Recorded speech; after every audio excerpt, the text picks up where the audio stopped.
Bueno, esta es una sabinita que yo había reservado para hacer un tanuki, pero que al final la madera está todavía por ahí. Fíjese sola cómo se ha retorcido aquí. Pero todavía la madera está sin terminar.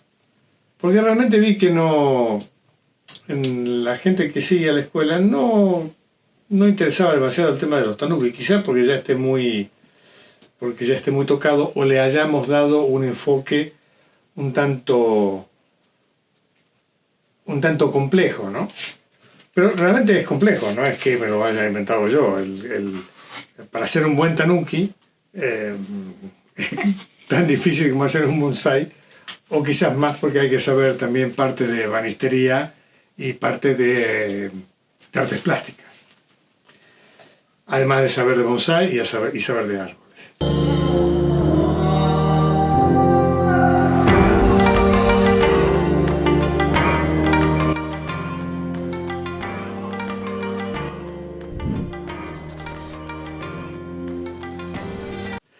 Pero bueno, no la traigo hoy para hacerle nada, porque ya definiremos a ver qué uso le daremos.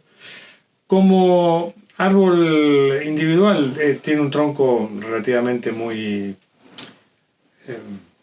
fino, y la estructura tampoco es que sea una maravilla, ni es viejo, así que bueno, simplemente lo traigo para explicarles algo que yo dije en su momento cuando hice el vídeo sobre los llamadores, y que tuvo, digamos, mucha repercusión, y al mismo tiempo nos ganó un par de haters, ¿no?, que creo que todavía ahora nos siguen persiguiendo. Pero bueno, hemos tenido mucho más apoyo de lo que críticas en cuanto a ese tema.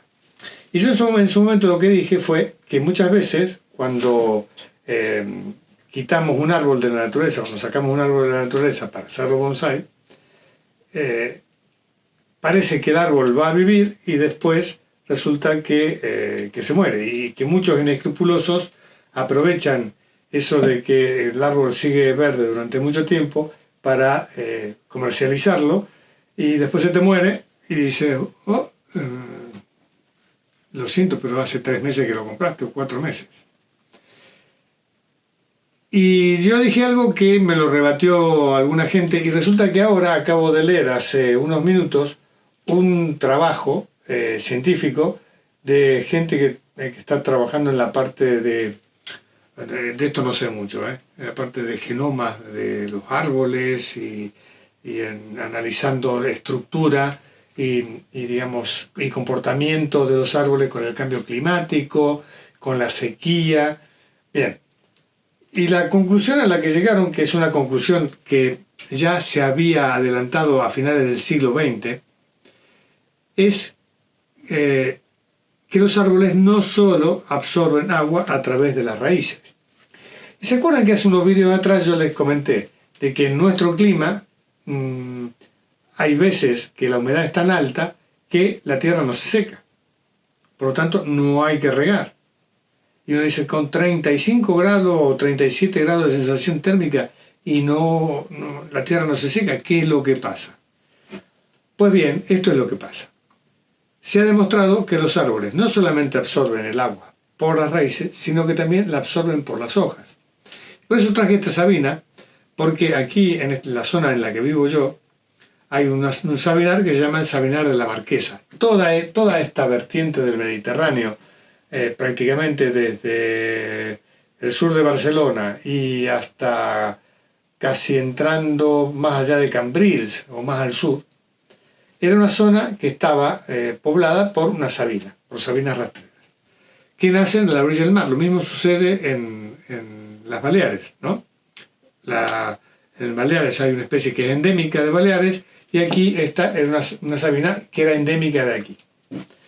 que obviamente que la han erradicado con el tema de los camping, con el tema de las playas, con el tema de las urbanizaciones, y queda un sector donde las plantas están súper bien, pero claro, si aquí casi no llueve y además lo que reciben es aire de mar, agua, digamos, con salitre. Entonces, y viven en la arena, ¿cómo hacen esas plantas para sobrevivir? Y es algo que también lo dije en este vídeo, si quieren se lo dejo aquí para que lo vean, para que lo corroboren, y es que las plantas, cuando la humedad ambiente es elevada, tienen la capacidad de absorber el agua a través de las hojas. Este estudio que les comento, hicieron un trabajo para detectar si además de la hoja, que eso ya a finales del siglo XX, digamos, no estaba comprobado científicamente, pero sí estaba postulado, que además pueden absorber el agua a través de la corteza. Y dicho y hecho, los árboles, especialmente los coníferos, como es el caso de la sabina, no solo absorben el agua por la raíz, sino que la absorben por la hoja y también por la corteza. ¿Esto qué quiere decir? Que en el caso de los llamadoris, que normalmente quienes los sacan los meten en un invernadero con una pulverización casi permanente de agua, los árboles siguen viviendo y siguen verdes y siguen perfectos porque están chupando el agua por la hoja.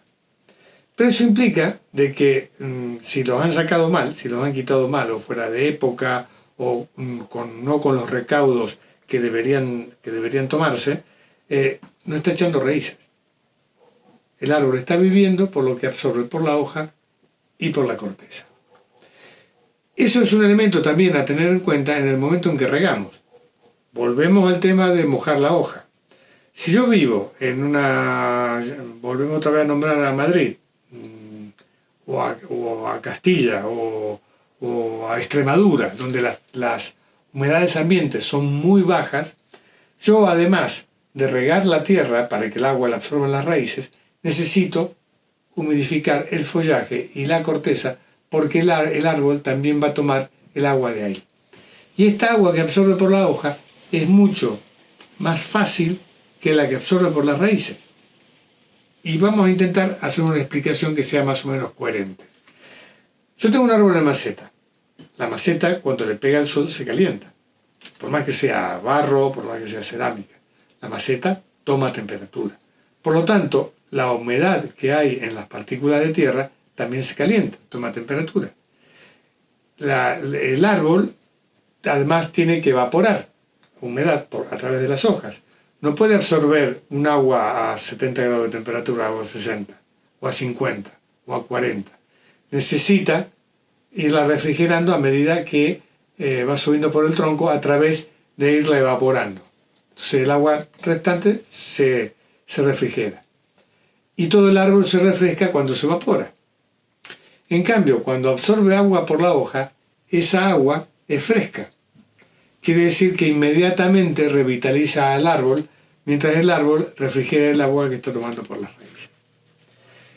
Creo que es una razón de peso para, en las zonas con muy baja humedad ambiente, mojar sí o sí las hojas sin miedo a la producción de hongos. ¿Qué pasa en una zona como esta, donde la humedad ambiente es muy elevada y por la noche incluso el punto de rocío puede ser 22 grados?